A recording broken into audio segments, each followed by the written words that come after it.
Anoushka Kale, a 20-year-old British-Indian student, has been elected as the president of the Cambridge Union Society, which is one of the world's oldest debating societies. She's been elected for the Easter 2025 term. Now, this makes her the first female president of the society since the previous Easter term. This is a huge deal. Over the years, the Cambridge Union Society has hosted figures such as Winston Churchill, the Dalai Lama, Bill Gates, as well as Stephen Hawking. And we're joined by the inspiring young leader making history at one of the world's oldest debating institutions. She has been elected uncontested for 2025, and Anoushka was also previously serving as the debate officer.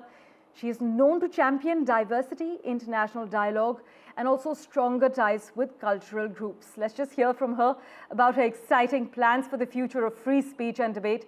Thanks so much, Anoushka, for making time for us on NDTV. You've described your vision for the Cambridge Union as one focused on diversity, inclusivity, accessibility. But Anoushka, what does success look like for you in terms of achieving these goals by the end of your term?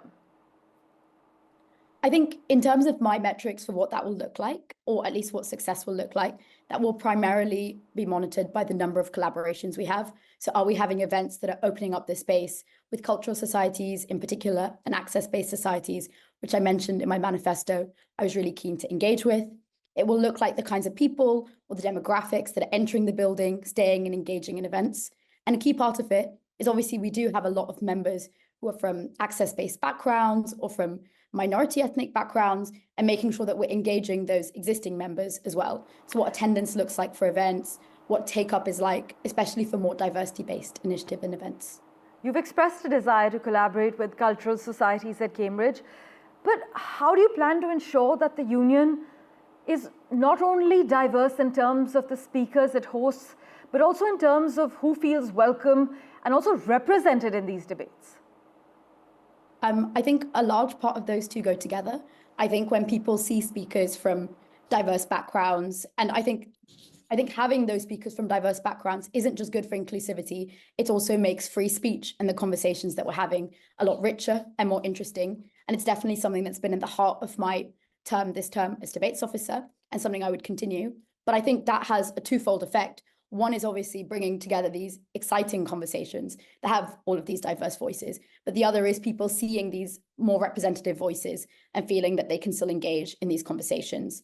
Another part of it, obviously, is collaborations, like I mentioned, with different societies that are bringing together people from different backgrounds so they feel more included.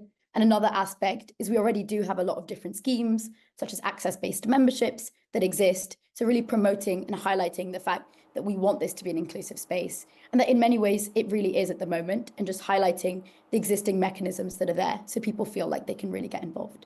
Well, many would agree with you that diverse speakers do make free speech and conversations rich. But on that note, if you had to choose one debate or one speaker or event from your time at the Union that has left the most lasting impression on you, which one would it be and why? I think the event that I would pick, it's a debate that we host every year. It's our annual debate on the motion, "This House has no confidence in His Majesty's government."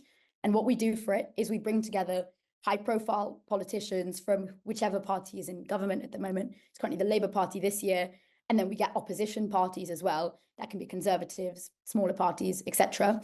And we put them head to head to really challenge each other and to really scrutinize each other's records. And I think it's one of those particular events that students really love. It's a chance to really engage and interact with high-profile politicians and really ask them questions.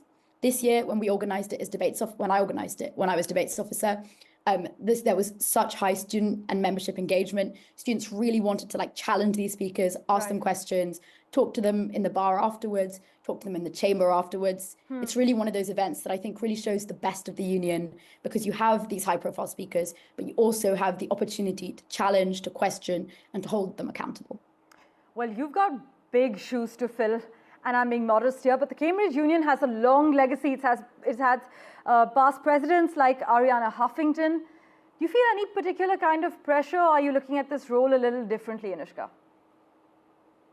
I guess the first thing I'm going to say is I'm a student.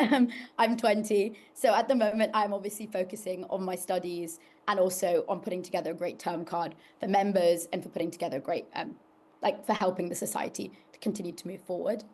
In terms of where I see my future going, I'm really interested in politics. So I'm hoping that's something that I get involved with in the future or continue to get involved with. And obviously in the UK, there's a great history or current times. We've had a lot of politicians from South Asian and from Indian backgrounds. Like recently, Yes. obviously, we had Rishi Sunak as Prime Minister really get involved in politics. So that's a great trajectory to kind of witness. And also, we do have strong connections historically with quite prominent figures at the union, like Nehru spoke at the union. There is a strong Indian tradition. And these are things that really matter to me and that I'm hopeful to get involved with in the future even further, but also things that I'm hoping don't hamper my term. And I just want to put on a great term at the moment. And with such an important and challenging role ahead of you, what do you hope your presidency will be remembered for in the history of the union? I think I would want my presidency, and I hope my presidency is remembered for the real central focus that it puts on diversity, inclusivity, and on access. All the things that I've spoken about so far in this interview, but because I think this is what helps us put on high quality events and bring together really exciting speakers. And I want it to be a term where people felt like they could really get involved, where there were loads of different opportunities highlighted for them. And I want it to be one where we are remembered, because I think if you really put in the effort with putting together a good term card, you can really get some really exciting speakers. And I want to put together speakers and debate events that people really feel challenge them and that they get excited by. Right, finally, many are inquisitive in India, around the world, but as someone who has successfully navigated the application process and now leads one of Cambridge's most historic societies, what would you say are some key do's and don'ts for prospective students applying to the University of Cambridge? I think obviously I can't comment in terms of admissions for other people, in general, but I'd say from my personal experience, when I was applying to the university, I study English literature, and it's a topic I'm really interested and excited by. So for me, a large thing was picking a subject that really inspired me and that I was willing to get into, so that when I was preparing for my interview and I was writing my personal statement, I could just really get into these books, and I really enjoyed doing it as well. And I think when I did do my interview, I tried to think about it as a conversation and a chat with people that I was, with professors who knew a lot about the subject, and where I would get a chance to just kind of explore my thinking around the topic. So I would say, pick a subject that you're really enthusiastic about and get lost in it, spend time reading and enjoying it. Well, Anoushka, thanks so much for making time for us and joining us on NDTV. As I mentioned, the Cambridge Union Society has hosted figures like Winston Churchill, Bill Gates, Stephen Hawking, and now Anoushka will be heading it come Easter as the president. We'll be watching your journey very closely. Thanks so much.